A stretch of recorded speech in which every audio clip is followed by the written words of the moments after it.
Man United's quarter-season report, best and worst player, transfer targets and overall grade. If Manchester United were marked for their first 5 games of the Premier League season, they would be on course for an A grade. But it doesn't work like that, as Ole Gunnar Solskjaer knows firsthand. A run of just 4 points from a possible 24 games has left the Old Trafford outfit in the lurch, falling to 6th in the space of just 2 months, with some heavy defeats along the way. There have been very few positives and many negatives, and Express Sport will now take a look at the best and worst players before giving a final grade of United's season so far. There aren't many players that fit into this category given the poor displays by United this season.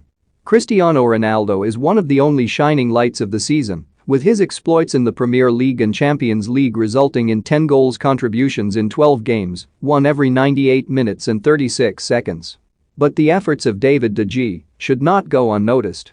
Agreed, he shipped 5 to Liverpool and wasn't at his best against Atalanta last week, but if it wasn't for the Spaniard then United would be in much bigger trouble. However, with Ronaldo repeatedly saving the Red Devils this season, he pips De Gea to the award. Where to begin? The defense have all been disappointing, namely Harry Maguire and Aaron Wan-Bissaka, who have both played in every minute of the Premier League bar Maguire's absence against Everton in October. Elsewhere across the pitch, Paul Pogba's early exploits have been much forgotten as the midfielder continues to show bouts of inconsistency, whilst Bruno Fernandes has not been hitting the standards he set himself last season with just 1 goal in 10 in the Premier League. Fred has been lacking, although due to his reduced profile compared to the rest of the squad he hasn't been as disappointing as his teammates.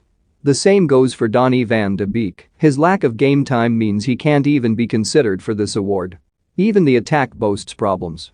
Jadon Sancho has yet to impress whatsoever at Old Trafford after his £71 million move from Borussia Dortmund in July, whilst Marcus Rashford, despite boasting a sufficient goal record, looks way off the pace. But the award goes to that man Wan-Bissaka. No attacking contributions in 15 games, a red card which ultimately contributed to United's shock loss at Young Boys and 2 clean sheets in those games all point to him. Especially with other full-backs in the Premier League such as Reece James and Trent Alexander-Arnold succeeding, he is showing United that they severely overpaid for his services. Paul Pogba's reported refusal to sign a contract unless he becomes the league's highest earner should give United worry as to who they should bring in as his replacement. Donny van de Beek could fill the role, but you'd have to wonder who would then come in to replace the Dutchman.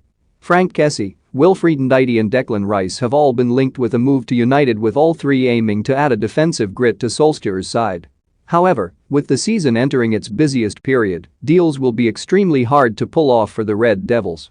Overall grade, see the only shining light is that United topped their Champions League group, but even then they should have been winning that comfortably, not at the struggle they are.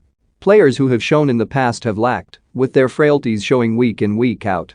They aren't all to blame, of course. Ole Gunnar Solskjaer is a huge reason for United's failure this season, and his position at United looks more precarious by the day. The grade they deserve is nowhere near the standard